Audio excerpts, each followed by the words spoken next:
mau minjem dah. Itu manusia tuh. Ya. Padahal kalau dia mau pakai sifat Allah yang namanya Rahman dan Rahim, kapanpun dia datang, berapa kali pun dia datang, selama kita ada dan cukup, maka berikan, kasih. Nabi ingetin, man qata'a roja'a manir taja, qata'a Allahu roja'ahu yaumal qiyamah walan yalijal jannah. Siapa orang yang mutusin hajat seseorang, orang itu hajatnya Masya Allah butuh, misal dia datang sama kita, anaknya kalau kagak bayaran bisa kagak sekolah, atau dia datang sama kita, dia bilang orang tuanya sakit, kalau nggak dibawa ke rumah sakit bisa bahaya, bisa berabe, bisa kenapa-napa. Lalu dia datang sama kita, dia perlu hajat, dia nyebut, maka kita ada, kita kasih. Itu hajat. Kalau kita ada kemudian kita nggak kasih, kita ada kemudian kita nggak kasih, biasanya bawaannya ketakutan duluan. Kalau gua kasih kapan baliknya, begitu. Kayaknya nggak bakal balik, gitu. Ya, itu udah ada sifat klik dalam diri kita. Ketika kita ada dan cukup maka berikan. Kalau tidak diberikan, maka kata Nabi Shallallahu Alaihi Wasallam, man qata'a roja'a man yartaja, siapa yang memutuskan hajat harapan orang yang punya harapan sama kita, qata'a Allahu roja'ahu yaumal qiyamah, Allah putuskan hajatnya nanti pada hari kiamat, walam yalijal jannah, gak bakal masuk surga. Nauzubillah min dzalik. Jadi ya, bersifat baik ya, bersifat derma sama orang yang butuh, apalagi orang itu masih ada hubungan kerabat sama kita. Kadang-kadang kita terbalik nih, kalau orang lain baiknya minta ampun, royalnya minta ampun, giliran sama saudara, nah terbalik ya. Jadi kalau kita mau derma, kita mau baik sama keluarga dulu, sama saudara dulu, baru orang lain ya. Jadi kalau dia baik sama orang lain, kita yakinkan sama saudaranya pasti baik banget juga. Kalau sama saudaranya udah pelit, kita yakinkan juga sama orang lain pasti lebih pelit lagi. Karena memang perintahnya begitu, ya. Ibda binafsik, summa amman tahun.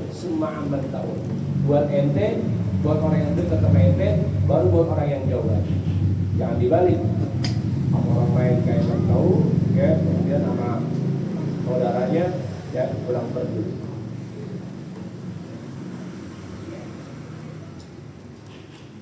Berusaha jalan kemana saja, tujuannya untuk menutupi hajat orang. Maka ketika kita lihat kesusahan seseorang, ketika kita lihat orang susah, orang lagi butuh, ya, ma'isyahnya sempit, ya, ekonominya sempit, ya, maka ketika kita lihat kesusahan tersebut, kita bukan langsung ya ambil selampe kita, sapu tangan kita, tapi langsung ambil dompet kita. Karena kalau ambil selampe dulu, ngelap air mata kita dulu sedih, bisa kelupaan sama dompet. Ya, jadi baik sama orang, kudu itu. Makanya Nabi nggak bangga sama orang yang ibadahnya bukan main. Nabi nggak bangga sama orang yang sholat 5 waktunya hebat, sholat sunnahnya hebat, puasa wajibnya hebat, puasa sunnahnya hebat, zikirannya hebat, wiridannya hebat. Nabi nggak bangga ketika hebat buat dirinya sendiri, tapi tidak hebat buat orang lain. Nggak peduli sama orang lain, masa bodoh sama orang lain. Apalagi orang tersebut adalah orang yang pernah baik sama kita. Apalagi orang tersebut adalah orang yang pernah dia berbuat kebaikan sama kita. Ya, kita mesti ingat kebaikan-kebaikan tersebut. Kerjaan yang bisa ngampunin dosa-dosa kita yang lalu, yang seminggu, sebulan, setahun, beberapa tahun yang lalu, kemudian dosa sekarang dan dosa yang akan datang, sholat duha. Sholat duha, ya Allah. Ini biasanya sholat duha ini kerjaan orang perempuan nih. Kalau orang laki jarang ngerjain biasanya ini. Kalau orang perempuan biasanya rajin sama sholat duha. Ya, mau 2 rakaat, mau 4 rakaat, mau 6 rakaat, mau 8 rakaat. Masya Allah. Ya. Jadi kalau 8 kagak bisa 6, 6 gak bisa 4, 4 gak bisa 2. Sholat duha, ya, kata ulama sholat duha miftahu ar-rizki. Sholat duha itu adalah kunci untuk membuka rizki. Ya. Jadi yang berangkat kerja, yang usaha suaminya di rumah, orang perempuan istrinya mengerjakan sholat duha, baik 2 rakaat, 4 rakaat, apalagi sampai 8 rakaat, masya Allah. Karena di sana ada doa, ya. Di sana ada doa, doanya masya Allah. Allahumma in kana rizki bis sama wa anzilhu, ya Allah kalau rezeki saya ada di atas, turunin ya Allah. Wa in kana fil ardi wa akhrijhu, kalau ada di dalam bumi susah, keluarin ya Allah. Wa in kana ba'idan, kalau rezeki saya jauh ya Allah, deketin.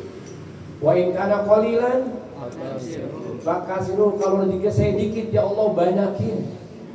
Wa in kana kasiran, kalau banyak fabarik rupiah, maka berkahin ya Allah rezeki saya.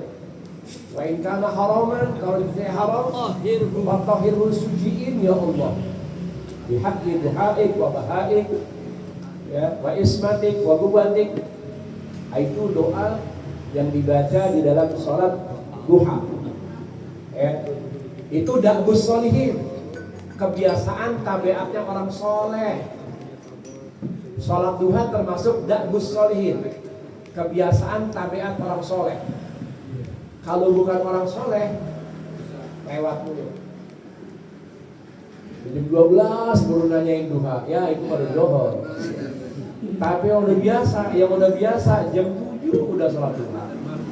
Jam 8 nggak bakal kira udah sholat duha, meskipun 2 rakaat.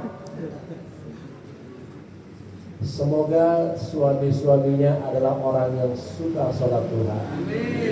Kalau enggak, bini-bininya adalah istri-istri yang biasa sholat duha. Insya